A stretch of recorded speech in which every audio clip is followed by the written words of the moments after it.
सत श्री अकाल बच्चों। अज आप पढ़न जा रहे हाँ श्री गुरु नानक देव जी लेख।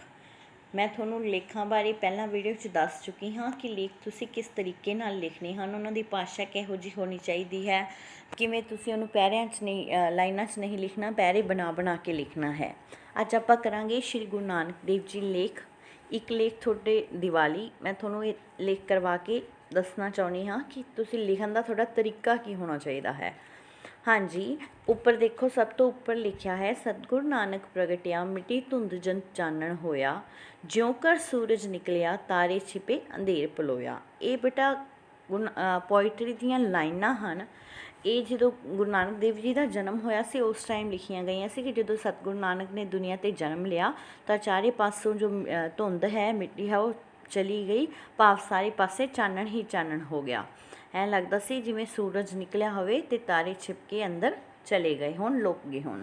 हुण तुसी गल ਜਿਹੜੀਆਂ पोएट्री ਦੀਆਂ ਲਾਈਨਾਂ ਹਨ, ਜਿਹੜੇ ਬੱਚੇ ਇਹ ਲਰਨ ਕਰ ਸਕਦੇ ਹਨ ਉਹ ਇਹ ਲਾਈਨਾਂ ਜ਼ਰੂਰ ਯਾਦ ਕਰਨ, ਕਿਉਂਕਿ ਇਹਦੇ ਨਾਲ ਜੋ ਆਪਣਾ ਲੇਖ ਲਿਖਣ ਦਾ ਤਰੀਕਾ ਹੈ ਇਹ ਹੋਰ ਵੀ ਪ੍ਰਭਾਵਸ਼ਾਲੀ ਲੱਗਦਾ ਹੈ। ਪਰ ਜ਼ਰੂਰੀ ਨਹੀਂ ਕਿ ਅਗਰ ਤੁਹਾਨੂੰ ਨਹੀਂ ਯਾਦ ਹੁੰਦੀਆਂ ਤੁਸੀਂ ਲਿਖਣੀਆਂ ਹੀ ਹਨ ਫਿਰ ਛੱਡ ਦਿਓ, ਪਰ ਜੇ ਯਾਦ ਕਰ ਸਕਦੇ ਹੋ ਤਾਂ ਜ਼ਰੂਰ ਕਰੋ ਬੱਚੇ।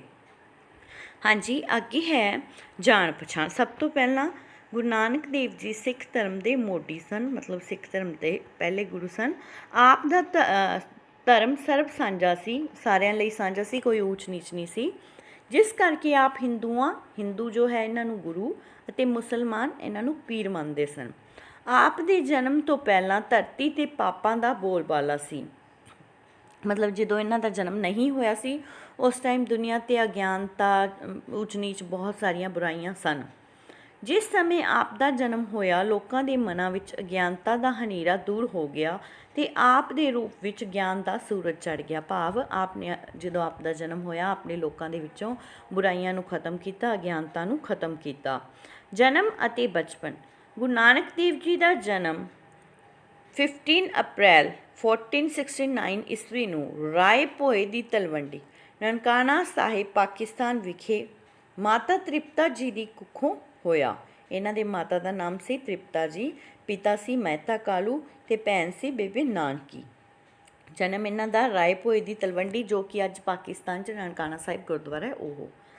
विद्या अगे इन्हां ने विद्या की 7 साल की उम्र विच आप जी नूं पांदे कोल पढ़न लई भेजिया गया। आपने पांदे नूं अपने उच्चे अध्यात्मक विचारां नाल प्रभावित किया। इन्हां दा मन किस काम च नहीं लगदा सी तां इन्हां दे पिता ने इन्हां नूं विद्या प्राप्ति लई पांदे कोल भेजिया। फिर की होया उत्थे जाके इन्हां ने मतलब क्योंकि ये तां परमात्मा की भगती च हमेशा लीन रहिंदे सी, इन्हां ने पढ़ाई नहीं की, उत्थों ये छड्ड के चले गए। उल्टा ही कहते पांदे नूं पढ़ाया है, उन्होंने ज्ञान सिखाया है। आपने पांदे नूं अपने उच्च अध्यात्मिक विचारां नाल प्रभावित किया। इस तो बिना आपने फारसी ते संस्कृत भी पढ़ी ते हिसाब किताब भी सीखिया। अगे विआह आप दे पिता जी आप दा विआह बीबी सुलखनी नाल कर दिता। आप दे घर 2 सुपुत्र बाबा श्री चंद अते बाबा लक्ष्मी दास जी पैदा होए, पर आप दा मन दुनियावी कम्मां विच ना लग्या। मतलब इन्हां नूं दुनियावी कम्मां तो कोई महत्व नहीं सी, क्योंकि प्रभ नूं याद करते रहंदे सी, रब दा ही नाम लैंदे रहंदे सी। सच्चा सौदा आप दे पिता जी ने आप नूं 20 रुपए दे के सच्चा सौदा करन लई भेजिया, पर आप नूं राह विच भुखे साधु मिले ते आपने उन्हां नूं भोजन छका के खाली हत्थ घर परत आए, मतलब वापस आ गए। घर परतन ते पिता जी आप नाल बहुत गुस्से होए। फिर इन्हां ने अपने पिता नूं कहा कि इदों चंगा सच्चा सौदा की हो सकता है कि मैं भुखे साधुओं का पेट भरता। पर इन्हां दे पिता जी ने इन्हां नूं परेशान होकर फिर इन्हां नूं आपदे जीजे कोले आपदी भैन कोले भेजता। मोदी खाने विच नौकरी। जदों आप दा मन संसारिक कम्मां विच ना लगा तां आप दी भैन नानकी कोल सुल्तानपुर लोधी विखे भेज दिता गया। उत्थे नवाब दौलत खान दे मोदी खाने विच नौकरी की।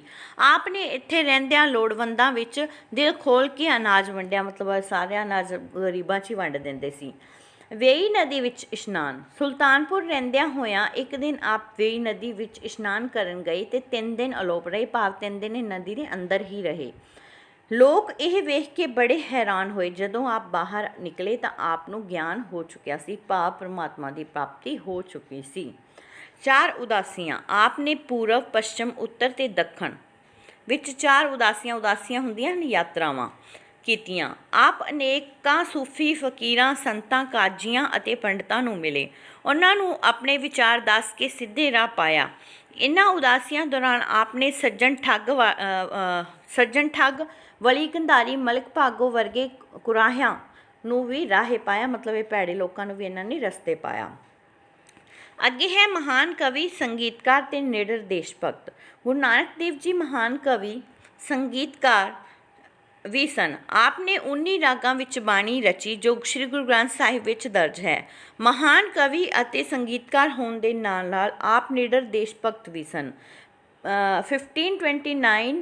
1521 ਈਸਵੀ ਨੂੰ ਆਪ ਨੇ ਬਾਬਰ ਦੇ ਭਾਰਤ ਵਿੱਚ ਮਚਾਈ ਲੁੱਟ ਖਸੁੱਟ ਅਤੇ ਇਸਤਰੀਆਂ ਦੀ ਬੇਪਰਤੀ, ਮਤਲਬ ਉਹਨਾਂ ਦੀ ਜੋ ਬਾਬਰ ਹੈ ਉਹ ਬਹੁਤ ਜ਼ੁਲਮ ਕਰਦਾ ਸੀ ਲੋਕਾਂ 'ਤੇ ਅਤੇ ਇਸਤਰੀਆਂ ਦਾ ਤਾਂ ਬਹੁਤ ਹੀ ਬੁਰਾ ਸ਼ੋਸ਼ਣ ਕਰਦਾ ਸੀਗਾ, ਵਿਰੁੱਧ ਆਵਾਜ਼ ਉਠਾਈ ਅਤੇ ਇਉਂ ਆਖਿਆ, ਏਤੀ ਮਾਰ ਪਈਏ ਕੁਰਲਾਣੇ ਤੇ ਕੀ ਦਰਦ ਨਾ ਆਇਆ। ਮਤਲਬ ਇਹ ਤੁਸੀਂ ਲਿਖਣਾ ਚਾਹੋ ਲਿਖ ਸਕਦੇ ਹੋ ਤੁਕਾਂ ਬਾਣੀ ਦੀਆਂ, ਪਰ ਜੇ ਨਹੀਂ ਯਾਦ ਕਰ ਸਕਦੇ ਕੋਈ ਜ਼ਰੂਰੀ ਨਹੀਂ, ਤੁਸੀਂ ਇਹ ਲਿਖਣੀਆਂ ਹੀ ਹਨ।